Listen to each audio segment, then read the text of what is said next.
Баршаңызға сәлем, құрметті көрермен, және де бұл жан танатар ретінде танылып кеткен, көп қызға қазір мотивация беріп жүрген миллионер, ағылшын пәнінің мұғалімі, өзінің мини-стори методикасының авторы Балжан Танатар ханымның каналына қош келдіңіздер.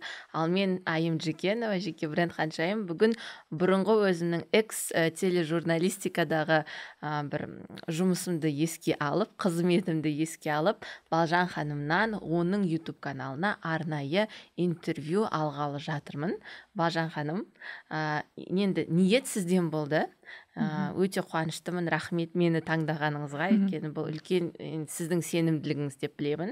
Жалпы бірден бастайық, енді сізде подкаст болған жоқ, тек қана өзіңіз қонаққа бардыңыз. Не себепті YouTube канал ашып, онда осы видео интервьюді шығаруды жөн көрдіңіз? Не түрткі болды? Негізі подкаст жасаған емеспін, YouTube жүргізбеймін. YouTube'да өзімнің ағылшын сабақтарым болады. Мен осының алдында бір подкастта қонақ болып, өзімнің жалпы историяммен бөлістім, жетістікке жеткендегі историяммен. Сол жерде жаңағы 17 жасымда зорлық-зомбылық көрген историямды айтып, анау Reels енді атып кеткен соң, ол жай ғана хайп болып қалмасын, оның астары бар, оның астында менің айтқым келетін миссия бар, соны жеткізгім келеді деген ой келді да. Енді оны маған жеткізуге кім көмектесе алады дегенде сіз есіме түстіңіз. Бірден Айым ханым әдемі ашады, әдемі сұрақтар қояды. Мен Айым ханымға хабарласайын деп, мінекей біз аяқ асты осылай подкастқа келіп отырмыз. Енді бірден тікелей сұрақ қояйыншы. Жалпы көрермендерге айтарым, біз дайындалған жоқпыз. Жан ханым екеуміз құрбымыз, бірге бір ортадамыз, өте жақын араласамыз, тіпті көпшілікке айта бермейтін темаларды талқылаймыз. Осы орайда дәл осындай бір құрбы, әріптес арасындағы бір әңгіме болады. Сіздер жай ғана куә боласыздар. Ал Жан ханымның әйтеуір мен білем жеткізгісі келетін бір миссиясы бар. Бәлкім енді Алла қаласа жақсылап әдемілеп ашамыз деп сенемін. Өйткені мотиватор болғым келеді, коучингті оқып коуч болғым келеді деп айтып жүрсіз ғой. Болашақтың еншісінде енді жалпы бірден төтесінен сұрақ.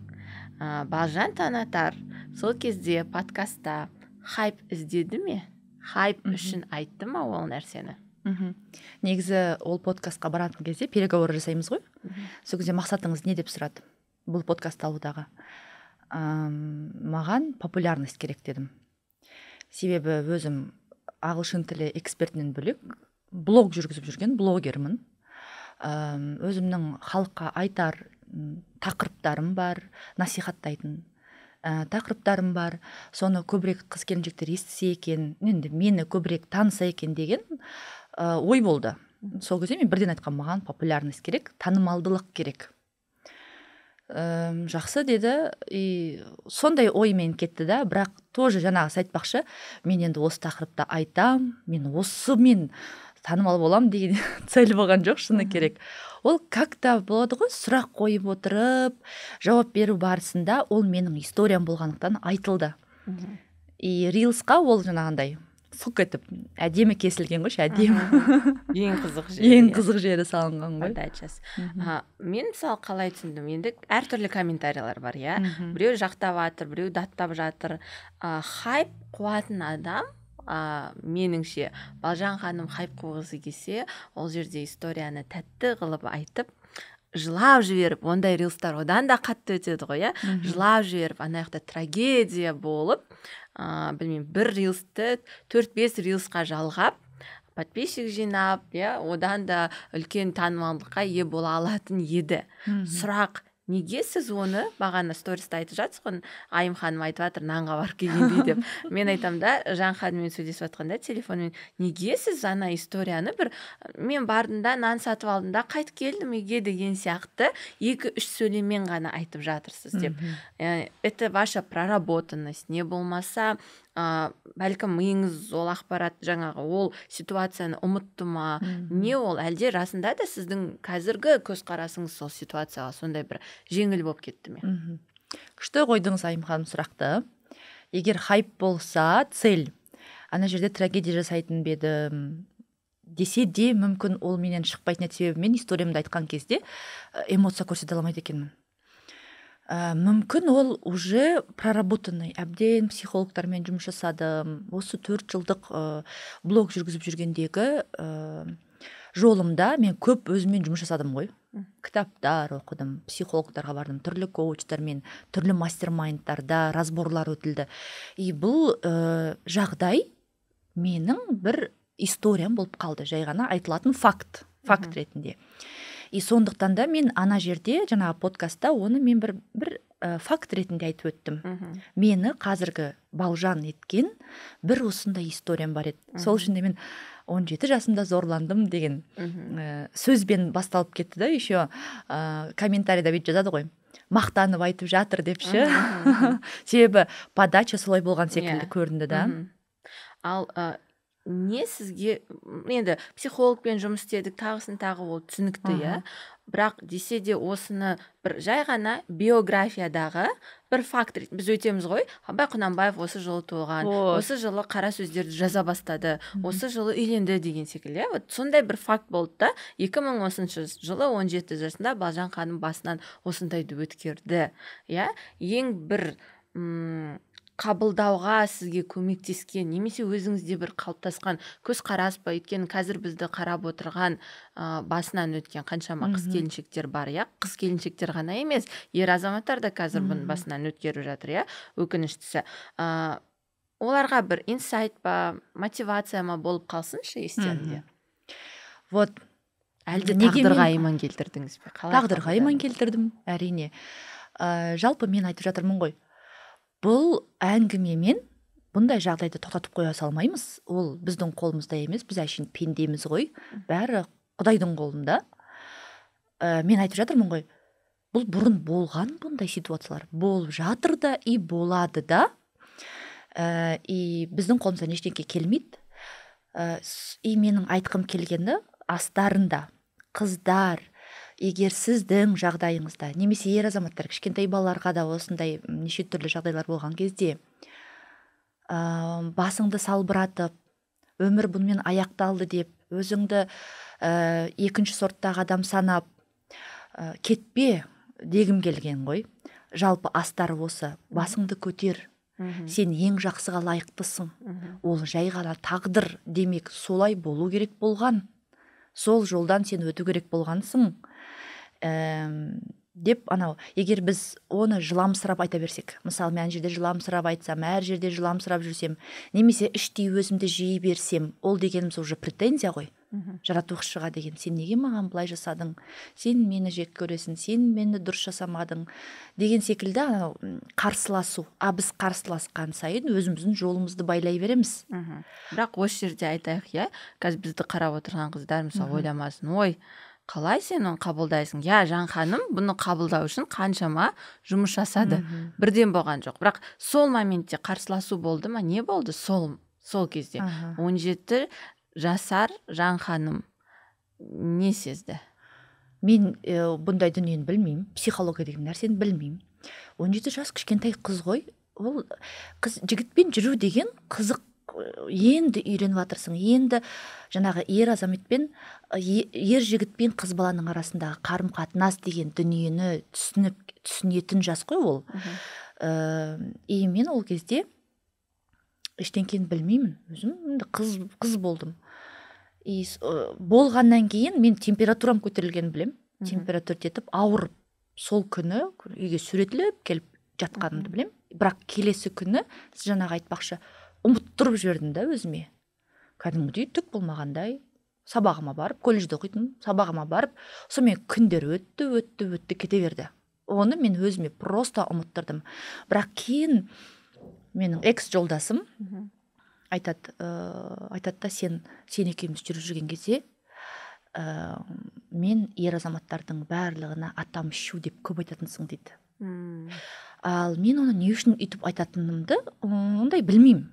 Просто на подсознательно. Мида қалған программа. Программа, я отомщу, я всех ненавижу, я покажу деген сөздерді көп айтқан екенмін. именно ер ер азаматтарды деген секілді. Енді әлі күнге бірақ дейін отбасын құрып ер азамат жақсы көргің келеді, махаббатты қалайсың, осы жерде андай адамдарға түсіндіру керек та, ми бізді осылай шыр айналдырады. Ми біздің ең үлкен жауымыз дейді, бірақ ең мықты құралымыз дейді. Шүкір, мен өзіммен жұмыс жасап, осындай саналы тұлға бола алғаныма, осыны түсінгеніме, миымды құрал. Сізді емес, сіз миды басқара алдым. Вот. Когда біз өзіміздің миымызды басқарып, оны мықты құрал ретінде пайдалансақ, өсеміз, дамимыз, дұрыс жолға түсеміз, өзгереміз, армандарымызды орындаймыз. Және жаңағындай қайғылы оқиғаларды, енді білмеймін, қайғылы деп айтамыз ба, просто как факт ретінде айталатын боламыз да. Менде бір сөз бар, жопыт деген. Опыт через жесть, жесть-опыт. Жесть болған опыт. Құлап барып, көтерілу, қиналып барып бір нәрсеге жету деген сияқты. Яғни өмірде, немесе мен коучым айтады, мины дейді да, атомный бомба, миналар сияқты, поледа жатқан. Сол миналарды атып өтіп шығу керек бір миналар болады да. Сол миналарды басып, атып, жарып шыққансыз ғой енді. Бірақ енді көп комментарийдің ішінде свиданияға барған өзің. Конечно, ашық-шашық киінесің деген хабарламалар, сообщениялар болды, комментариялар болды. Енді қайттан оралайықшы, 17 жасар Жан ханым. Енді ер азаматпен қарым-қатынас құруды үйреніп жүр. Сол кезде сіз свиданияға барған кезде не іздедіңіз? Неге ол ер азаматқа іліндіңіз, тап болдыңыз, Не болды? Жан ханымның мировоззрениесі қандай болды? Бұл енді аша берсек андай үлкен әңгіме ғой, но мен қазір жеткізуге тырысам. Жалпы бұл кезде мен 16 жаста Алматыға келдім, студент болып. Өзім кішкентай баламын, туысқандардың үйінде тұрдық. Мен туысқанның үйіне тұрғызды. И, соответственно, енді сен о жерде бөтенсің, қалада бөтенсің, жалғызсырайсың, махаббат іздейсің, жылулық іздедім. Мен тұрып жатқан апамның үйінде енді андай токсичный қарым-қатынас болды. Оны ашып айтпай қояйын, бірақ өте қатты жалғызсырағам. Помню, телефон жоқ ол кезде, бірақ колледждің жанында мынандай 25 теңге төлеп, үйге домашний телефонға звондайтын болатын. Сол кезде мен 25 теңге төлеп, анама звондап, просто жылап отыратын. Просто мен сағындым сендерді, мен апам үйінде тұрғым келмейді, мен сағындым деп жылап отыра беретін. Енді өзің ғой оқуға кетем деген, өзің ғой деп анашым. Ол да ана жақта жылап отырады екен. Ананың жүрегі деген тоже. Бірақ ештеңке істемейді енді. Бұл оқуға түсірді, дальше оқу керексің ғой. И менде сол кезде енді балалық не, мені жақсы көрмейді ешкім. Мені қорғамайды, мен жылап айттым, бірақ маған келмеді, мені қорғамады деген сырттан махаббат. Мен бір нәрсе айтқым келеді, неге мен хабарласам? Мен ішімдегін айтқым келеді, бірақ біз бала кезден анамызбен өтіп сөйлеспейтінбіз. Ашық, сіз ғана емес, жалпы біздің поколенияның, біз өзіміздің мысалы ішіміздегі ойымызды бір нақ етіп айта алмайтын едік, айналып, ата-ананың қабағына қарап, бүгін ол мені тыңдауға дайын ба, дайын емес па деген секілді. Тіпті айту ол дұрыс емес деп те ойладым. Менің өзі жалпы өзімнің опытымнан анамен өйтіп ашық сөйлесу ол дұрыс емес, потому что бізбен өйтіп сөйлеспегеннен кейін деген секілді. И сұрақтың бәрін сырттан іздейміз. Лично өзім неге олай, неге бұлай деген өте көп сұрақ болды. Онда қалаға келдің, өте көп нәрсені біліп жатырсың, түсініп жатырсың. И сырттан үйрендім. Ер азаматпен қарым-қатынас туралы да. Ер азаматпен қарым-қатынас, біреуді естисің, айналаңды естисің. Ол кезде еще мен помню, қаланың қыздары күшті жігіттермен жүреді, ана жігітпен жүріп жүр екен, мына жігітпен жүріп жүр екен деген. И сол жерде мен Арбатта жүретінбіз. Арбат ол кезде студенттердің сондай жинақталатын, уақыт өткізетін жері. Сол жерде жаңағы жігітпен танысқам. Сол бір күн таныстық, келесі күні сол жағдай болады ғой сонда. Неге мен жаңа өзімді кінәлі сезіндім дегенім. Неге мені бұл рилс триггерит етті, неге ана комментарийлар мені триггерит етті, неге мен сізге кеше звондап мен деген ұйықтай алмай жүрмін дегенім. Хотя бұл историяны мен факт ретінде спокойно айттым, но почему-то комментарийлар мені триггерит етті, потому что, оказывается, мен ол прошлыйды қабылдай алмай жатырмын. То есть ол болды ғой, болды. Мен қазір өзгердім ба? Өзгердім. То есть ол мені жаман адам қылып жіберді ма? Жоқ. Ол история. Но почему это меня триггерит деген кезде мен өзімді кінәлап жатыр екенмін да. Жаңағы комментарийді оқып мен өзім бардым. Отзывается. Сен өзің бардың ғой дегенде сізге сол өтеді. Өйткені сіз өзіңізді өзіңіз солай кінәлап жатырмын. Мен өзім бардым оған. А неге бардың деп сұрап отырмын да. Неге бардың? Енді жігітпен танысып жатырмын, сөйлесемін, көрейін. Ол кезде еще анандай негізі әдемі болды бірінші кездесуде, андай жылы сөздер айтады, ботам, жаным, түр әлпеті де әлі есімде жоқ. Роза Әшірбаева болса айтатын еді, манипулятордың бірінші признагы деуші. Тым бәрі тәтті болды. Тәтті болды, андай жылы сөйлеп, өзінің көлігі бар, сондай. Енді біз көлігі бар дейміз, енді ойда ештеңке жоқ. Ештеңке ойламайсың да. Ботам деген сөз өтіп кетті, себебі оны мама папа берген жоқ. Жылы сөздерді басқадан үйдегі ата-анадан естімедім. Иә. Енді бұл жерде айтып жатқан қазір мама папаңыз ренжіп қалмасын деп, бұл жалпы сол кездегі 90-шы жылдар, 80-шы жылдар оларға да, мысалы мен мамам айтады да, біз құшақтаспаймыз, бізді ата деген бір көз қараспен құшақтаған біз түсінетінбіз, жақсы көретін деп ше. Яғни оларға берілмеді ол жылулық, олар да бізге айтып бере алмады. Сондықтан да балалар бұны сырттан іздейді да, осындай жаным, күнім, алтыным деген сөзге алданамыз. Мен айтамын ғой, негізі сол 90-шы жылдардағы сол кездегі біздің жасымыздағы қазір біздер революция жасап жатырмыз деп. Себебі сен бір ортада қалып қойған секілдісің. Сен либо ата-анаңның қоғамын, солардың уақытындағы тәрбие, либо қазір жастардың, өзіңнің балаңның екі қызың бар да, еркіндіктің тәрбиесі қайсысы. И сол үшін де психологияға үңіліп жатырмыз. Сол үшін қазір көп қыз келіншектер өзімен жұмыс жасап жатыр, енді басқаша болмай жатыр. Мый жарылып кетейін деп жатыр, жүрек жарылып кетейін деп жатыр, күнде не істеріңді білмеген соң. Шекарада тұрғандай. Нені жасаймын, не істеп кетті, не болып кетті деген секілді. Сондықтан қазір әйел келіншектер өзімен жұмыс жасап жатыр. Көп сұрақтардың жауабын іздеп жатыр, дамып жатыр, содан өсіп жатыр да. Қазір Жан ханым өз-өзіне жаным күнім деген жетеді ма? Қазір енді өзіңе опораң таптың деген сол екен. Өзіме өзім кейде жаным менің, мен сені қатты жақсы көремін, мен сен үшін тұрып берем, мен сені алып шығам, мен сені ешкімге ренжітпеймін деп осылай құшақтап, осылай сенде мен бармын деп. Мен сенде бармын. Өзіңе өзің ата-ана болу деген осы болды. Жаңағы жаным күнім дейтін жігітке оралайық, иә? Есімі есіңізде ме, жасығаншада, түр әлпеті, ол да қазір біреудің білмеймін, әкесі бәлкім болып отырған шығар, иә, енді өзгеріп жақсы адам болып жатыр деп сенгің келеді енді, бірақ сол адам есіңізде ме? Есімде жоқ.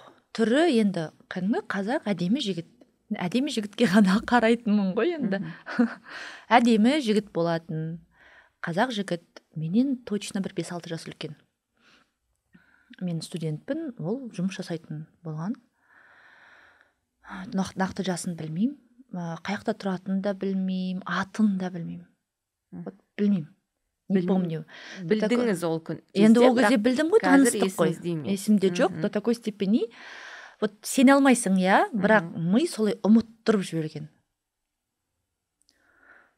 Вот анау ма, мынау ма деймін де өзіме, қандай болды, қандай есіңе түсірші деймін де, қандай еді деп шығады. Иә, ол негізі психологияда бар ғой, защитный рефлекс. Яғни ми қандай шешім қабылдауды білмейді, ары қарай нәтижесін қандай не таңдайтын білмейді да, сол ситуацияны мүлде ұмыттырып жібереді. Көбінесе адамдар сондай бір өміріндегі ең ауыр жағдайлар, бір авариялар, тағысын тағы есте сақталмайды да.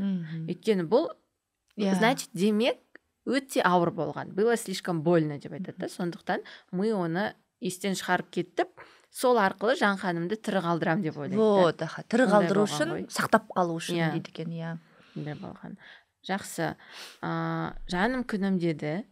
ары қарай. Вот екінші күні біз кездесеміз, сондай кофе ішетін жаңағындай бір заведение, где-то бір момышұлы жақтарда. Білмеймін, одан кейін көп өзгерді ғой ол жақтар. Заведенияда әңгімелесіп, еще әңгіме де айта алмаймын, әйтеуір ананы айтып, мынаны айтып, и ол бүйтіп жайлап айта бастайды да. Жоқ дей бастаймын. Өзім қалай кетіп қалсам екен деп де тұрмын, бірақ мүмкін енді әңгімелесетін шығармыз дальше. Өзіме де ұнап та тұр ол ер азамат. Күшті жігіт сияқты, иә. И солай как-то әңгімемен біз сол заведенияның жанында, соның өзінде сондай бөлмелер болады, и сол жерге прям қолымнан ұстап осылай кеттік депші, осылай жібермейді. Кете берейікші, уже алдай бастаймын, бүйтем, үйге кету керек деген секілді айта бастаймын. Заведенияда басқа адамдар бар ма? Бар ғой, енді ол жерде адамдар жүреді. Бірақ почему-то неге мен өйтіп көмектесіңдер деген жоқпын, потому что енді ол маған үркітіп айтып жатқан жоқ қой ештеңкені. Ұрсып атқан жоқ, мен сені өлтірем деп атқан жоқ. Жай ғана жүр, мен саған өйтіп айтам, бүйтем, сөйлесеміз, бәрі жақсы болады деген сондай жылы сөздер ғана болды да. Но мен помню, что маған не хочу, категорично, то есть барынша мен андай помню қырылысқанымды, қырылысып, теуіп, итеріп, әбден теуіп тастағанымды да помню былай кеудесінен. Но болар іс болды да сол жерде. Но мен айтқым келгені, осы күнге дейін мен өзім бардым ғой деп кінәлап жатырмын. Но былай қарап тұрсаң, помню, сол кезде еще болды, тұр деп бүйтіп киімді лақтырып ше бетіме бүйтіп тұр киін деп еще ары қарай сөйлеспейді, ештеңке демей солай грубо ше тұр киін деп болды шығарып салады. Еще мен андай ештеңке айта алмаймын, салбырап үйге қайтамын ғой. Температура кетіп, ұққан жоқпын да, вообще что произошло деген сұрақ. И не айтқым келді? Ұмытып қалдым ойымды.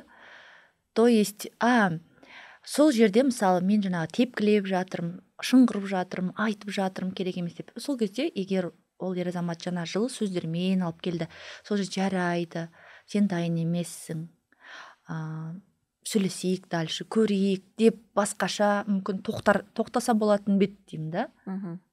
Тоқтамады ғой. Өйткені бірден ниеті енді сізді тану, отбасын құру болған жоқ қой. Ал оны осы стадияға дейін тануға болатын еді ма? Анау red flags деп айтады ғой. Өзіңіз қандай red flags шығарар едіңіз? Біріншіден, наверное, қыздарға алтын сырға құлақтарына екінші, үшінші свиданияда бөлек жерге бармаңдар. Қандай сіз бұл историяда нәтижесінде red flags шығарар едіңіз? Жоқ, мен айтқым келетіні, вот қыздар вообще әлі төсек қатынасы болмаған қыздар, кішкентай қыздар, жігітпен жүріп жүрсе, бірінші танып алыңдар. Танысыңдар, көріңдер, сөйлесіңдер, менің ондай қателігімді жасамаңдар деп айтқым келіп жатыр да. Сөзге емес, әрекетіне мән беріңдер. Жылы сөйлесе кетіп қалмаңдар. Бірінші әшін сөйлесіңдер деп айтқым келеді. Ал кейін енді үлкен әйел адамдарға енді өздері біледі ғой, әйел адам уже бұл жерде әңгіме кішкентай қыздарда да. Тіпті мейлі мынандай нәрсе келіп тұр да менің ойыма. Тіпті өз қалауымен де болса да, мысалы қыздар өз қалауымен болса да, ондай жағдайда кейін бірақ жігіт екеуі ажырасса, қыздар болды, бұдан кейін де өздерін лайықты санамай қалатындар ситуациялар бар. Потому что мен сол кезде еститін әңгімелер, жұмыс жасап жүрген кезде, білмеймін, неше түрлі нәрсе болушы еді ғой, қыз болу үшін жаңағындай операция жасатады, тіктіртеді деген. Сондай дүниелерді еститінмін да, сондай это страшно, что ли, это нехорошо, что ли, деген қорқыныш пайда болады да. И мен сонда адам емеспін уже, мен уже ештеңкеге лайықты емеспін. Бір нәрсем жетіспей тұр деген ой қалыптаса бастайды да. И қыздар неше түрлі нәрсеге барады.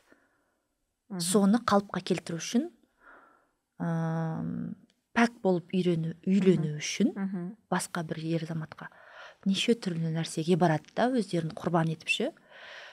сол үшін айтқым келетіні, мейлі қандай жағдайда сен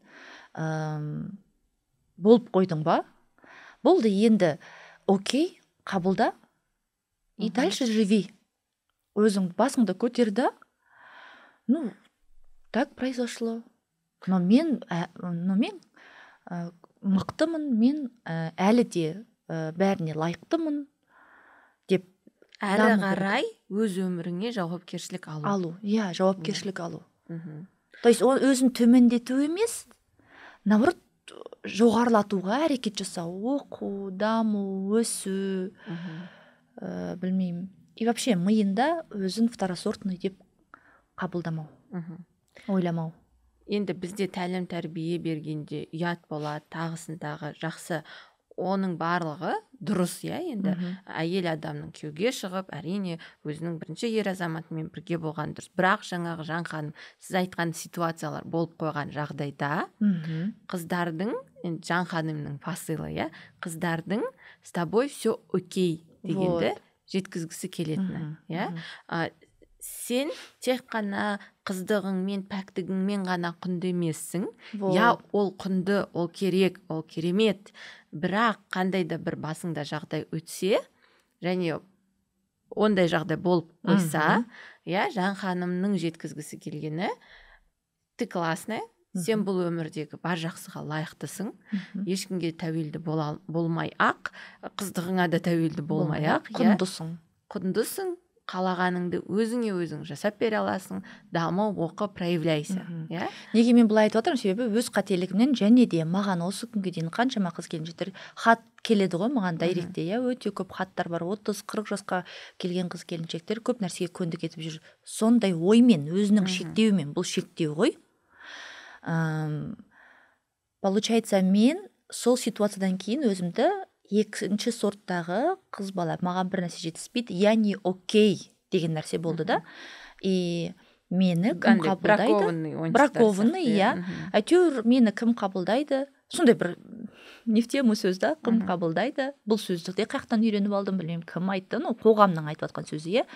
Мен соған үйленем деп көп қыз келіншектер жаңағындай өзінің құндылығына сай келмейтін, өзінің қалауын ысырып қойып, амал жоқтан үйленетін жағдайлар өте көп та. И кейін токсичный отношенияға айналады ол, сосын барып ажырасуға алып келеді, отбасының құндылықтары уже сәйкес келмейді, себебі жаңағы екеуі, ер азамат пен әйел адам дұрыс таңдап шын махаббатпен қосылмауы мүмкін да. Болады жағдайлар көп, иә, күшті махаббатпен қосылып, бірін-бірін алып кетіп, бірін-бірін өсіріп, дамып, толықтырып жатқандар өте көп. О, керемет ол. Бірақ жағдайлар бар тағы да просто көнді кететін. Сосын керісінше ер азаматты оны мысалы бетіне басатындар жағдайлар бар. И қыздар сөйтіп өздерін бір төмендетті ма, болды, дальше төмендете береді, и быттың айналасында ғана қалады. И соны мен жаңағындай астары осы дегенім. Ол айтқан әңгімемнің астары осы. Яғни андай коучингта да, маркетингта да түсінік бар ғой, сондай прототип деген, иә, немесе былай айтайық, бір герой, иә, не болмаса там Сәбит Мұқановтар енді роман жазып жатқанда, олар бір бас кейіпкерді біреудің прототипі ретінде алады. Мен мысалы Жан ханым туралы кітап жазсам, мен жазу мүмкін да, бұл прототип Жан ханымнан алынған деген секілді, иә. Тура осы секілді Жан ханымның миссиясы бәлкім осы қыз келіншектерге прототип болу. Яғни менің мысалымда қараңдар, мен сияқты сендерде тұра аласыңдар, қайта жүре аласыңдар, бақытты бай өмірге, көлікке, білмеймін, байлыққа, барлығына қол жеткізе аласыңдар, танымалдылыққа да, иә.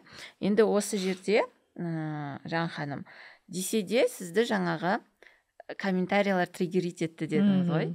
Біріншіден өзімді күнәлі сезінгендіктен, иә. Вот проработали бір түннің ішінде немесе бір күннің ішінде, қазір қалай? Маған сол кезде сіз кінәлі болдыңыз ба, қалай ойлайсыз? Қазіргі Жан ханымның толық толыққан толысқан саналы оймен қарасақ. Қараңыз, бұл жерде еркектер кінәлі немесе қыздар кінәлі дегім келмейді. Опять же, тағдыр. Бұл біреудің тағдыры, историясы. Әркім дұрыс, бұрыс деген нәрсе жоқ. Өмір бар, қалау бар, таңдау бар, эмоция бар, сезім бар да. Сондықтан бұл жерде айтқым келетіні, ана ер азамат кінәлі, ол бітіп кетті, ол сөйтіп кетті емес. Немесе қыз кінәлі, ол ашық киінді, ол өзі кездесуге барды емес. Бұл жердегі айтқым келгені, мен сол жерде өзім бардым, но ол ер азамат мен керек емес деген кезде тоқтау керек еді. Мен жаңағындай айқайлап, жылап, өтінемін қоя салайықшы деген сұранысымды тыңдамай жасағаны дұрыс емес деп ойлаймын. Егер ол жерде ол ер азамат саналы болса, ол жақсы деп тоқтау керек еді. Ал негізі бұл историяның астары жаңағы нәрсе ғой. Ешкім кінәлі емес. Ол тағдыр, ол история не болса да қабылда, тағдырыңды қабылда. Жігіттер де, сендер де қабылда, қыздар сендер де қабылда. Сен кінәлісің емес, немесе сен кінәлісің емес. Бірақ бұл белең ала беру керек деген де сөз емес. Сөз емес. Иә.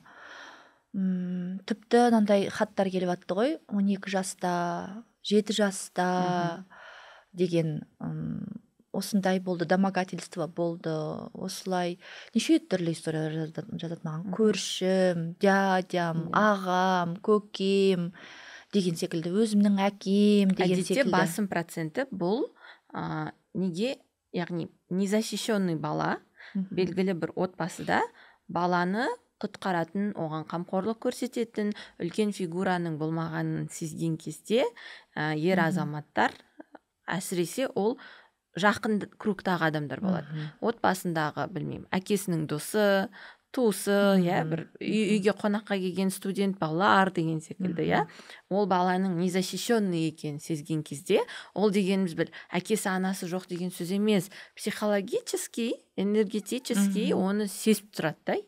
Бұл үшін тұрып беретін адам жоқ. Жертва тұрған кезде абьюзер пайда болады деп айтады ғой. Соған келеді. Яғни бұл жерде бір Жанханның жеткізгісі келетін шығар, өзіңе өзің тірек болып, өзіңе өзің тұрып бере алу, бір взращивать етеді. Себебі Шаха, мен түсінгенім, біз біреуден махаббат іздейміз, біреуден қорғаныш іздейміз. Мені ешкім поддержка жасамады, маған ешкім көмектеспеді, мені ешкім жақсы көрмеді деп айта береміз да. Бізге сол комфортно ма, білмеймін, удобно ма, мен сондай жертва болғам негізі, маған ешкім көмектеспеді деген. Но ол реально ешкім көмектеспейді. Саған әке шешең де көмектеспейді, бауырың да, күйеуің де. Сен ешкімге керек емессің негізі, былай қарап тұрғанда. Сен өзіңе өзің керексің, болды. Жалғыз болып келдің, жалғыз болып кетесің. И вообще айтады ғой, жаратушы сені жаратты, сен өзің бақытты болу үшін. Ал қалғанның барлығы жаратушынікі.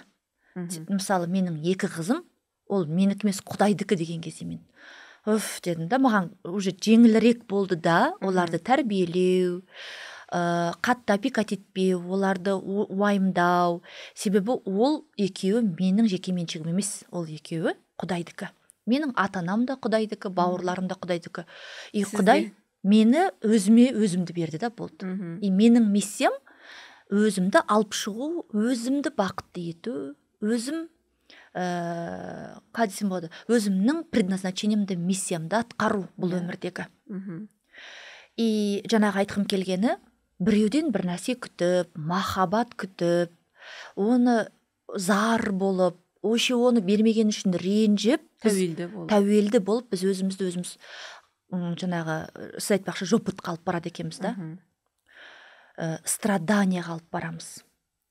Негативный эмоциялар сыйлаймыз өзімізге. Ойлаңызшы, ондай негативный эмоциямен өмір сүретін адам реніш, қорқыныш, өкініш, претензия, неше түрлі эмоциямен жүрген адам, ол жарқырау, даму, өсу деген нәрсеге қарай алмайды, фокус қоя алмайды. Біз қалай біз ана негативный эмоциялардан шығамыз? Когда біз өзіміз үшін жауапкершілік алған кезде. Біреуден көмек күтіп емес. Өзімізді өзіміз жақсы көрген кезде. Өзіңді жақсы көру деген не деген түсінбейді да көп адамдар. Өзіңді жақсы көру деген, вот жаңағындай ситуацияда мен сені қорғаймын, сенікі дұрыс, сен кінәлі емессің деп айту өзіңе. Мен өзіме өзім жеткіліктімін. Мен өзіме өзім жеткіліктімін. Қандай ситуация болса да, мен сені жақсы көремін деп айту. Өзіңе ұрыспау, өзіңді іштей жемеу. Десе де пендеміз ғой, енді кіріп кетеміз да ондай ойларға. Бірақ мен қуанамын, что өзімді алып шыға алам, өзіме сұрақ қоя алам, критическое мышление қоя алам. Қалыптасуына көмектескен ситуациялардың бірі ғой. Бірақ сіз осы ситуацияны айтқан кезде десе де бізде ұят деген түсінік бар. Сізге ұят болды ма? Конечно. Неге мен осы күнге дейін айтпадым? Қараңыз, 34 жасқа толам. Анам айтады да, сен неге маған айтпадың сол кезде дейді. Тура 17 жыл бұрынғы ситуация. 17 жыл бұрын. Неге сен маған айтпадың сол кезде дейді. Анашым, мен білмеймін деймін, мен ешкімге айта алмадым. Вот айтып жеткізе алмаймын, Айым ханым, неге мен айта алмадым?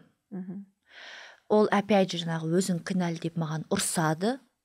Сенікі дұрыс емес, сен неге шықтың, неге сен жүресің жігітпен, иттің қызы, шықпа, неге сен бүйтіп кенесің деп маған ұрсады, маған көп запрет жасайды, мені кінәлі етеді, ұят оны айту деген дүниелердің барлығы, то есть мені 30-17 жыл бойы сол травмамен өмір сүргізді ғой енді получается. И маған, мен 30 жасымнан бері бұны прорабатывать етіп жүрмін ғой енді. И қазір оны просто как факт ретінде айта аламын да. Вот. Ұят туралы болды ғой.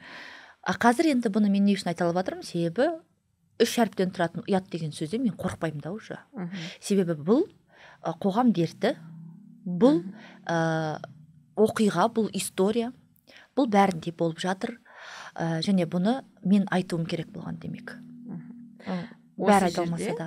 Бір факт ретінде келтірейін. Алматы әйелдер орталығында Роза Әшірбаева, Лаура Сейітбековамен жұмыс жасаған кезде орталықтағы әр курста алған ханымдардан сабақ соңында опрос жүргізетін ол кісілер. Және статистика бойынша келген 100% адамның 80% не осы жәбірленуге, сексуалдық, не болмаса харасментке, сондай ситуацияға тап болған. Яғни бұл расында да біздің қоғамның дерті, және мысалы біреулер болады последствиямен күреседі, біреулер болады оның алдын алу жолдарымен күреседі, әйтеуір бір жұмыс жасалып жатыр. Сіздің позицияңызда мен түсінгенім, сіз енді күресушілердің қатарында емес, сіз уже болғаннан кейін қабылдаушылардың қатарында, яғни енді ол адамдарға не істеу керек, то есть последствия да, енді қалай әрі қарай өмір сүру керек дегенді. Енді осы орайда қандай идеялар бар, білмеймін, ағылшын тілінен басқа, Жан ханымның парақшасынан, сәлем, менің есімім Жан, 17 жасында мені зорлап кеткен десе де, қазір мен осындаймын деген секілді бір мотивационный рилстар күтеміз. Әлде сіз сондай ситуацияның басынан өткен адамдармен өзіңіз подкаст жазатын шығарсыз да? Өйткені ол адамдарды сіз ғана түсіне аласыз. Мысалы, мен түсіне алмауым мүмкін да. Бір волнада боласыз. Ондай адамдар қазір өте танымал, өте белсенді, инфлюенсер, лидер мнений болып жүрген жандар. Вот Жан ханымның жанының, душасының келесі бір уровеньдағы миссиясы, мақсаты қандай бұл тақырып аясында? Не күтеміз? Енді бұл тақырып аяқ асты шығып жатыр. Мен бір рет осы қыста, январь немесе февраль айында өзімнің сторисымда, өзімнің парақшамда бөліскен болатынмын. себебі бұған дейін мен жеке өмірмен бөліспеген екенмін, просто экспертный контент жүргізгем.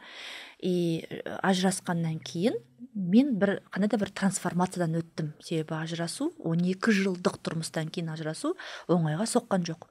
Сондықтан мен жеке өміріммен, өзімнің өткен историялармен бөлісу барысында өз парақшамда айтқан болатынмын. Но іштей бір миссия болмады. Именно осы тақырыпты мен алып шығам, именно осы тақырыпта қыз-келіншектерге бір қандай да бір сабақ өтем, курс жасайым деген ой болған жоқ. Бірақ бір айтады ғой, go with the flow ағылшында, плыть по течению. Само по себе 7 күндік практикум деген болды менде. То есть не только зорлық-зомбылық көргендер, жалпы қыз-келіншектерге жаңағы негативный отын жағу, негативный эмоциядан шығып, позитивный эмоциялармен душасының реализациясын орындауға инструменттер бердім да. 7 күндік сондай күшті практикум өтті, өте мықты өтті. Сосын міне алдыңғы аптада осылай подкастқа барып айтылды бұл история. Енді өзіме сұрақ қоямын, неге бұл история айтылып жатыр? Неге бұл шығып жатыр менің ішімнен? Демек бір алда үлкен бір миссия болып тұр, миссия бізге бірден келе салмайды.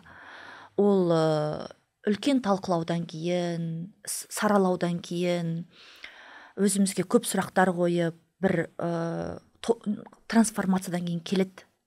Демек менде бір қазір қандай да бір трансформация жүріп жатыр өзім ішімде. Но бір нәрсені білем, ол мотивационный спикер болу.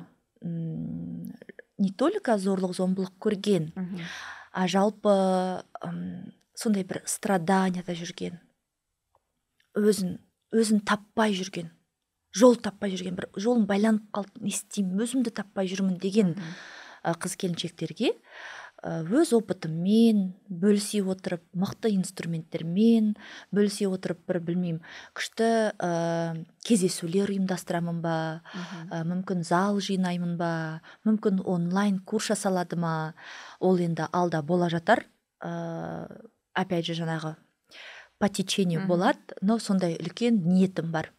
Блогта да көбінесе өзімнің историямен бөлісуімнің мақсаты да жаңағындай, тұрыңдар қыздар, біз өзіміз жасай аламыз, салбырамаңдар қыздар, мы сильные, мы классные. И не чтобы отомстить. Не чтобы отомстить. Бұрын 17 жастан кейінгі абьюзер жан емес, еркектердің бәрін қырам, покажу деген, яғни ешкімде шаруасы жоқ, өзіміз бізді бұл әлемге әкелді, біз жаралдық бір нәрсе үшін.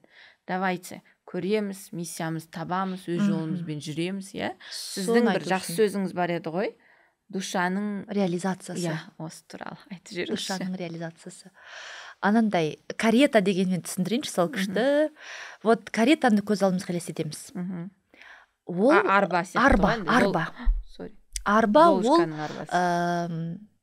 біздің тәніміз. Мына аяқ қолымыз, тәніміз арба. Ona кучер деген жүргізуші. Кучер ол біздің миымыз. Атты басқарып жатыр. Атты басқарып отыратын. Аттар, жылқылар, олар біздің эмоцияларымыз. Ал ішінде отырған пассажир душа, жанымыз. Енді қараңыз, арба, ол ішінде пассажирдің айтқанымен жүреді емес па? Пассажир келеді, айтады, маған ана жерге дейін бару керек, мені апарып таста дейді. Сосын жаңағы жүргізуші жарайды дейді да, аттарды басқарып апарады. Көп жағдайда жаңағы қыз-келіншектер жаңағындай ситуациялардан кейін түрлі негативный эмоцияларға, ренішке, өкінішке беріліп кеткеннен кейін пассажирді тыңдамайды, душаны тыңдамайды, миды ғана тыңдайды. Сол үшін мен жаңа айттым ғой, ми біздің ең үлкен жауымыз деп. Ми өзімен өзі сырттың әңгімелерімен, қоғамның шектеулерімен, түрлі установкалармен, осы күнге дейін көрген, білгенімен ғана уже әрекет ете бастайды. Аттар эмоциямен, эмоциямыз. Аттар да кучерді тыңдамай қалады. Тыңдамайды уже, кучер ұйықтап жатыр, жүргізуші ұйықтап жатыр, или ол миымен либо мына жаққа аттар шабады, не ана жаққа шабады. И жаңағындай арба селк етіп уже шашылып кетейін деп тұр. Тәніміз неге біз ауырып қала береміз? Все болезни от нервов дейді ғой Луиза Хей. Неге біз ауырамыз? Асқазан ауруы, тағы бір нәрсе, даже гаймориттің өзі жаңағы психосоматика бойынша нос плачет деп айтады. Ең жақын адамыңа претензияң болған кезде болады екен. То есть каждый ауру ол жаңағы эмоциональный біздің қабылдамауымыздан болады. Енді ойлаңыз, жаңағы арба селк-селк етіп уже біздің тәніміз ауырып жатыр. Әр жеріміз бір ауырып бастайды. Шаршайды, шалдығады. И біздің жұмысымыз не? Тынышталу, миды тоқтату, тұра тұр деу, атты тоқтату. Сосын іштегі пассажирді ояту. Іште пассажир жылап отырады. Қайда бара жатыр, мынау мені қайда апаратыр деп тыңдамайды. И вообще айтады екен ғой, душаны тыңдамаса, ол покидает деп. Покидает тело дейді. Сол осы кезде жаңағы 35-ке толықса да болады ғой, кейбірде 40-қа толған адамдар өзін таппаған. Адасып жүрген, өзін таппаған, жолын таппаған адамдар өте көп қазір. Олар себебі душасын тыңдамады, душасы покинул дейді. Просто тело сам по себе двигается. Таңертең тұрды, түнде ұйықтады, болды. Выживание, да. Выживать етіп жүрді. А когда біз тоқтаймыз, тынышталамыз, душаны тыңдаймыз, не қалайсың дейміз. Сен не қалайсың? Міне, жаңағы мен айтқаным, сенің жұмысың бұл өмірге келген. Өзіңді тыңдау, өзіңе жауап беру бірінші. Өзіңе жауапкершілік алу, өзіңді бақытты ету. Сол кезде сен басқаларға да шуағыңды шаша аласың. Басқаларға да көмектесе аласың. Ал өзің селк-селк етіп отырсаң, қалай басқаға көмектесе аласың? И когда біз жаным сен не қалайсың деген кезде сұрақ, жауап келе бастайды. Мен негізі мынаны қалаған едім. Мен негізі мынаны қалаған едім деп. Енді осы жерде батылдық керек та. Батыл адамдар ғана сол қалауын уже орындайды.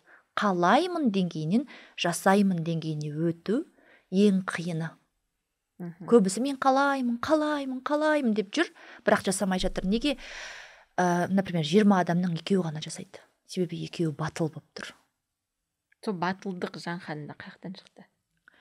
Батылдық ең бірінші. Я так не хочу дегеннен бе? Ең бірінші ол мен признаюсь, что ол докажу мен шықты негізі. Докажу всем. Докажу ата-анама көрсетем, дәлелдейм. Бүкіл ер азаматтарға дәлелдейм, что әйелдер мықты, әйелдер алып шығады. Мен достарыма дәлелдейм, туысқандарыма дәлелдейм. Кете береді, анау жұмыста маған буллинг жасаған директорға дәлелдейм. Сол дәлелдеймін деген нәрсе мені энергия беріп тұрды, маған тылсым күш беріп тұрды. Бірақ кейін жайлап әр этапта, жаңа трансформация өтеміз, әр этапта сана оянады. Жаңағы мидан бөлек сана бар да. Саналы тұрғыда ойланамыз уже, осознанный состояниеға келеміз. Сол кезде уже миссия деген нәрсе пайда болады. Агрессия кетеді. Менің қалауым не? Докажу емес, ал менің қалауым не дегенмен дамый бастаймыз да. Кейде докажу деген, дәлелдеймін деген жаман емес. Кейде ол алып шығады бізді. Бірақ не всегда экологично. Не всегда экологично, ол әбден бізді шаршатып, ол бізді қатты бір кризисный состояниеға алып келуі мүмкін. Сондықтан жаңағы душаны оята білген жақсы. Сенің қалауың не деген сұрақпен. Вот осы қалауды орындатудағы батылдықты қайдан алды Жанхан? Кейбір көрермендер енді бізді көріп отыруы мүмкін, иә? Біледі да, вот я вот так больше не хочу, я хочу вот так. Бірақ жасамай отыр. Бұл жерде бізді орнымыздан тұрғызатын құндылық болу керек. Бір мақсат болу керек. Мысалы, менде ол 2 қызым болды. Ана ретінде менде сұрақ, мен 2 қызым менің тағдырымды қайталайын ма? Или менің 2 қызым сонда осындай 100 теңгелік тәтті сұрап жүре ма менен? Историям бар негізі. 100 теңге, анашым алып берші, 100 теңге. Себебі олар уже кішкентай кезінен білді да, анама арзан айтсақ алып береді екен. И бала іштей мен арзанға ғана лайықтымын. мен ең төмен нәрсеге ғана лайықтымын деп бала кішкентайынан қыз бала сөйтіп өсіп кетеді да. Сол кезде мен помню, Тамирис маған анашым мынау 100-ақ теңге деп жүгірген кезде, так, стоп, я так не хочу. Менің қалауым бар. Ол қалауым екі қызымды ештеңкеден қалдырмай, ешкімнен қалдырмай, қалауын орындап өсіру. Ал ол үшін мен қазір не істей аламын деген кезде, сен қазір ағылшын оқисың, курс ашасың, репетитор боласың, немесе Инстаграм жүргізесің, продажа жасайсың, оқытасың деген жауаптар келеді да. Болды, тұрасың орнынан, істейсің. Вот осы істеу, жасау деңгейі. Қалаймын ол жаңағы мен қыздарымның елден қалмай өмір сүргенін қалаймын, бірақ әрекет болмай жатыр ғой. Ал әрекет ол білмеймін енді, қатты бір желаниядан болады, сондай бір ситуациялардан. Жаңағы ситуация 100-ақ теңге деген ситуация мені оятты. Әртүрлі ситуациялар мүмкін бізді тұрғызады да. Или же айтады ғой, значит, не так больно деп, я? Или ауырып тұр, шегенің үстінде отырсың, бірақ тұрмайсың да, значит, әлі достаточно қатты ауырып тұрған жоқ та. Атып тұрып, қашып жүгіріп басқаша әрекет етуге, я? Енді қыздар туралы айтып жатырмыз ғой. Қыздарыңыздың сіз айтқан ситуацияға көзқарасы біріншіден. Екіншіден, енді сіз оларға қалай жыныстық тәрбие беріп жатсыз? Қалай бұның барлығын? Тем более қызыңыз, үлкеніңіз жасөспірім жасқа келді. 12-де. Иә, енді ол да скоро сұрайды, я? Жігітпен свиданияға барам деген секілді. Жан ханым осындай ситуациядан өткеннен кейін енді қыздарды қалай тәрбиелеуде? Екі қызыммен мен ашық сөйлесем. Ішіндегі эмоцияларын шығарып алам. То есть ол маған айтсын деп тымпиып күтіп жүру емес, біріншіден. Немесе ұрсып шығармаймын. Анау бар ғой, бастық болмайым, тергеуші болмайым, айыптаушы болмайым, тағы не бар еді, мұғалім болмайым. Ол қалай? Тамирис, тұрда барда ананы істе деп айтпаймын. Тамося, көмектесіп жүрші жаным. Ыдыс-аяқ жуып жүрсең бола ма, бүгін маған көмектесе аласың ба? Білмеймін, только осылай сұрайды екем. Мося, ана жерде носоктарыңды жуып жүріңдерші, пожалуйста. Только осылай сұраймын. Сосын тергемеймін, кіммен сөйлесіп жүрсің? Әкел телефоныңды қараймын деген нәрсе жоқ. Немесе қаяқта жүрсің, нағып бүйтіп жүрсің емес, ашып айту, егер сен сол жаққа барсаң, егер сен түнгі сағат 12-ге дейін, 11-ге дейін жүрсең есік алдында, ол неше түрлі адамдар болуы мүмкін деген секілді. Тамирис, қазір сен әдемісің, красавица болып өсіп келе жатсың, омырауың бар уже, әдемі видеолар саласың тиктокқа, инандай адамдар болады, алдап жазады саған, саған әдемі сөздер жазуы мүмкін, ух ты такая красивая деп номеріңді сұрауы мүмкін, адресіңді уже ашам өстіп айтам, сен номеріңді сұрауы мүмкін, не давай, сен әлі кішкентайсың, осторожно. То есть бәрін осылай ашып айтам да. И жаңағы ситуацияны да мен бірінші сторисқа салмас бұрын мен бірінші оларға айтып бердім. Қыздар, беркеңдер, секс деген нәрсе бар десем, я знаю деп қояды Тамирисші. Олар бізден бұрын біледі. Олар туылғанда телефонмен туылды емес па? 2 жасында телефон қараған бала 5 жасында уже ол дүниені көріп отыр ғой ютубтан. Менен жақсы біледі бәрін. И сол үшін ол сырттан и так біліп жатыр, мен лучше қазір өзім айта бастаймын. Қызым осындай болған. Мен қалай жеткіздім? Зорлық, зомбылық деген ол сенің қалауыңсыз болатын нәрсе. Ал ерлі қыз бен жігіттің арасындағы жыныстық қатынас ол тек махаббатпен, сүйіспеншілікпен, махаббат болмаса да қалаумен болу керек. Сен ол адамды қалап тұру керексің, ол адам сені қалап тұру керек. Бір-біріңе деген жылулықпен болу керек. Депші сондай, саған ауыр тимеу керек. Сенің қалауыңсыз болмау керек. Соны біліп жүр деген секілді. Осылай ашып айтып жатырмын да. Жалпы осындай, тіпті оқуда да. Қызым, сенің білімің, сенің бағаңа дәл емес. То есть сенің білімің тең, сенің бағаң емес. Сенің білімің ол жалпы сенің қазіргі естіп жатқан, біліп жатқан, сабақтан үйреніп жатқаның. Бағамен өзіңді бағалама деп айтам. То есть сені еще біреудің сөзімен өзіңді бағалама. Сенің шашың онша емес десе, ол онша емес болып қалмайды. Главный сен үшін ол әдемі болса болды деген секілді ше. Сосын өзің үшін жауап беріп үйрен. Көп дүниелер айтылады енді. Қазір есіме түсіп жатқан осы. Әрдайым сен әдемісің дегенді айтам. Мә, қызым, сенің шашыңа ешқандай кремнің де қажеті жоқ қой деген секілді ше. Ойбай. Яғни өзіне өзі сенімді, самодостаточный дейді ғой, өзіне жеткілікті. Иә, мысалы, енді жолда келе жатып, ой, Тамося, такая страшная десе, Тамося ренжіп қалса, демек ол я өзін солай есептейді. Ал Жан ханымның өсіріп жатқан қызы, ол білет, кім не айтса да, нет, я классная, мен айнаға барып қараймын, мен көріп тұрмын, шашым әдемі, бойым ұзын, иә, там, мама сияқты фигурная деген секілді. Сол кезде ол самодостаточный тұлға, өзіне өзі жеткілікті, өзіне сенімді, кім не десе де жарайды. Екі мұғалімдер 2-3 қойса да окей, бірақ мен мысалы осындай тақырыптарды күшті білемін деген секілді. Жалпы айтады ғой. Осылай бір сау, санасы сау, еркін қыздар болашақ өсіп жатыр. Өсіп жатыр. Жалпы айтады ғой, балаға именно маманың сөзі ол заң. Бала жалпы жасөспірімділік жасқа дейін мамам айтты дейді ғой, мама айтты дейміз ғой біз.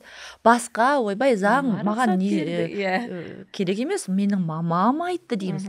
Сондықтан бала жалпы бірінші біздің сөзімізбен қабылдайды, кейін өсе келе біздің сөзімізбен жаңағындай өзінің біліммен салыстыра отырып дамиды. Егер біз оған сен мықтысың, ты крутая, ты классная, красавица, умная десек, болды, ол оған басқаның сөздері өтпейді.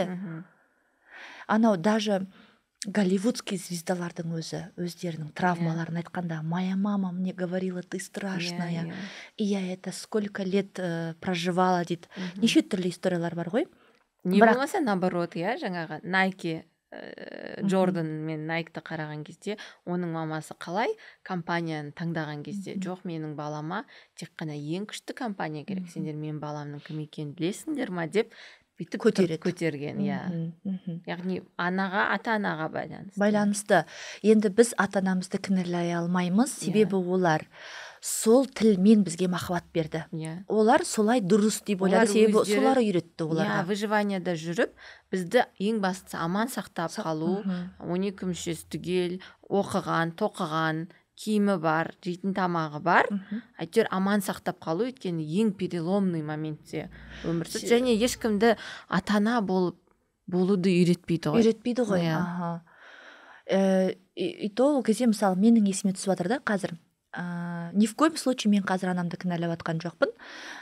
Но неге мен жаңағыдай өзімді второсортный сезіндім, неге мен өзіме махаббат жетпеді маған тіпті осы психологтарға барып жүргенге дейін, 30 жасыма дейін маған махаббат жетпеді. Мен махаббат іздеген екенмін жан-жақтың бәрінен. Себебі сен әдемі емессің. Саған қарағанда анау жұлдыз толқын әдемірек. Немесе шидей болып түк киім жараспайды саған деген секілді осындай сөздер жұрттың қыздарымен салыстырулар болды да. Бірақ ол кезде анам мүмкін маған өзгерсін, ойын өзгертсін, қатты жаңағындай қылықтар жасап қоймасын, өзін кішкене басып жүрсін деп дұрыс оймен өзін күтсін. Вот осы жерде маңызды момент, әсіресе жас қыздар бізді қарап жатқанда, жас қыздар, жігіттер, бұл біздің восприятияға қатысты ғой. Жаңағы біз қалай қабылдадық, оны қандай оймен айтты, жеткізгісі келді, на самом деле. Но енді қараңыз, по-любому біз солай қабылдадық қой. То есть мені жақсы көрмейді анам, мен әдемі емеспін, мен басқалар менен жақсырақ, мен онша емеспін деген оймен бала өсіп қалады да. И кейін оны біз сондай травма ретінде қабылдап, біз онымен өте көп жұмыс жасап жүреміз. Неге біз онымен жұмыс жасаймыз? себебі жаңағы екі ортада тұрмыз. Мына өткен әке шешеміздің заманы ма, әлде қазіргі заман ба, қайсысы дұрыс деген оймен біз соны прорабатывать етеміз негізі. Әйтпесе біздің әке шешеміз ешқандай психологқа да барған жоқ қой. Бірақ неге бармады? Себебі оларға это окей было. Оларда біздікі секілді трудный моменттер болған жоқ, мындай сразу рост болған жоқ та. Ол кезде ондай ол туралы ақпарат та болған жоқ. Қазір информационный заман, қазір бүкіл нәрсе сенің көз алдында тұрған соң, тебе это уже нужно прорабатывать. И айтқым келгені, біз өзіміздің балаларымызбен сөйлескеніміз жөн. Тем более қазіргі заманда. Барынша махаббат берейік. Мен сені жақсы көрем. Қандай жағдай болса да мен сен үшін тұрып берем. Мен сен үшін жауап берем. Бірақ, деп түсіндіреміз. Бірақ қызым, мен мысалы Тамириске айтамын, қызым, сен лидерсің, туа біткен лидерсің. Ал лидерлар қандай болады? Олар жанашыр болады. Олар ақылды болады. Олар слабыйларды қорғайды. Олар өздері дұрыс сөйлейді деп айтып жүремін да. И когда апайлар сол арқылы тәрбие береді. Тәрбие беріп отырмын да. Когда ол жаңағыдай апай Тамирис бүйтті, сөйтті деген кезде, Тамирис біледі. Мен Тамиристі қорғаймын. Бірақ міндетті түрде бір обоюдный бір нәрсе шешім қабылдаймын. Сондықтан Тамирис менен қашпайды, өтірік айтпайды. Ол шынайы, я анашым, мен былай жасадым. Себебі мен оны үркітпедім да, үркітпей тәрбиелеп жатырмын да. Араларыңызда сенімділік бар. Соны айтқым келеді. Қорқу емес, жай ғана сыйластық емес та, сенім бар да. Қандай ситуация болса да, мен оны жұртпен бөлісіп емес, анамен бөлісіп шеше аламын. Мен қандай болсам да ана мені қабылдайды, мені қорғайды деген ой болса балада. Сол кезде ол өзін де қабылдап қорғайды. Сол кезде ол, мне кажется, даже алдамайды. Бала ол кезде өтірік сөйлемейді. Бала аш болмайды. Неге айтады, ой, ауылдан келгендер бұзылады деген сөзді көп естимін ғой. Жалпы сол кездерде таң қалатынмын да. Бірақ шынына келетін болсақ, қатты қысыммен өскен бала свободаға шыққанда, еркіндікке шыққанда тым көп алып қояды да, тым көп нәрсені көреді да, ол шокпен шынымен де қатты жаман жаққа өзгеріп кетуі мүмкін. Өзін алып шығып келетіндер алып шығып кетеді. Сондықтан балаға еркіндік беріп өсірген дұрыс. Қыз балаға әсіресе, қызым, мен саған сенем, мен сені любой жағдайда қорғап шығам, сен ең мықтысың, сенің ақылың бар, деп жаңағыдай жіберу керек. Соны сөйтіп айтып жіберу керек та. Сол кезде ол даже звондасаң да телефонын алмай қоймайды, алады телефон. Дірілдеп атпайды, анам звондап жатыр демейді. Анашым, я здесь, вот фото деп жібереді. Вот я здесь, я вот здесь хожу, с этим человеком общаюсь деген секілді. Тамирис орысша да, соның сөздерін орысша айтып отырмын. И ол уже бізден қорықпайды, шын айтады. Біз де қорықпаймыз. Менің қызым маған алдамайды, менің қызым, ну, то есть, как бы, я тоже уверена, ол маған звондап тұр, сөйлесіп тұр деген секілді. И жалпы бүгінгі подкасттағы айтқым келген ой осы. Қыз келіншектер, өткен өмірлеріңде болған ситуацияны жіберіңдер, ол өткен өмір. Омен өздеріңді байламаңдар, өздеріңді второсортный санамаңдар, сендер всегда крутойсыңдар, мықтысыңдар, құндысыңдар, бәріне лайықтысыңдар, душаларының реализациясын қолға алыңдар, дамыңдар, өсіңдер, өздеріңді бақытты етуге тырысыңдар. И және де өздеріңнің қыздарыңа, ұлдарыңа осындай тәрбие беріңдер дегім келіп жатыр. Өздеріңе махаббат беріп, жақсы көріп, оны жан-жаққа да. Себебі сен өзін жақсы көрген адам басқаларға да мейіріммен қарайды. Мен бүйтіп айтамын ғой, танысқан адамға я люблю себя, люблю мир, люблю людей депші. Сол үшін де жаңағы зорлық туралы әңгімеде мен біреуді кінәлау деген айтылмады. Жаңағындай жылап, өксу болған жоқ. Мен оны просто как факт ретінде айттым, себебі менде іштей өкініш жоқ ол историяға. Егер маған қазір біреу келіп, сенде бір шанс бар, өткен өміріңде бір историяны өзгерте аласың десе, мен өзгертпейтін едім ештеңкені. Шын айтам. Себебі ол мені қазіргі жан етті. Ол мен әр историяма, әр ситуацияға керісінше благодарнаймын. Сол үшін де менде іштей реніш жоқ, өкініш жоқ, претензия жоқ. Неге олай болды? Неге емес? Эмоцияға орын жоқ. Эмоцияға орын жоқ. Менде қазір керісінше талпыныс, өсу, даму, шетел көру, әдемі өмір сүру, әдемі сөйлеу, шуақ шашу, жарқырау. Қыздарға, давайте қыздар, әдемі болайық, өсейік, дамайық, әдемі киінейік, әдемі сөйлейік, әдемі өмір сүрейік, өткен өмір тастайық деп айтқым келеді. Әдемі қорытынды, өте әдемі. Енді осы жаңа отырып сөйлесіп жатқан кезде менің сезгенім, менің түсінгенім, менің ойымша, енді көрермендер көріп өз комментарийін қалдырар, Жан ханымның жаны сөйледі да. Және басында мен сізге бір идея тастадым бағана подкаст барысында, осындай историяны басынан өткерген қыздарды шақырып, бәлкім олар да біреуге мотивация болады деп, И осы орайда мен сіздің подкастыңызға ат шығарып қойдым десең бе, жан жылуы. То есть жанның ішіндегі мен сіздің ішіңізден бір сол жылулық, мейірімділікті көріп отырмын. Все объемлющий, все принимающий. Гүлбика, Мәрзия ханымдардың айтатыны расширение сердца, жақсылыққа да, жамандыққа да. Ол сіздің бойыңыздан, ішіңізден көрініп тұр да. И әр адамға сол жан жылуын сыйлау, әрі қарай оның бұл цепочканы жалғастырып, басқаға сыйлай алуына себепші болу деп ойлаймын. Круто. Сәттілік тілеймін сізге, ашылып, жаныңызбен сөйлегеніңізге жауапкершілік алып, мен шығуым керек, айтуым керек, ішімде осындай нәрсе бар деп тығылмай, өзіңізді предавать етпей, қорықпай, керісінше осыны ашып айтып жатқаныңызға рахмет, мені таңдап шақырғаныңызға рахмет, онда қорытындылайық. Сіздермен бірге болған Балжан Танатар және де мен Айым Жекенова арнайы жан жылуы үшін. Рахмет.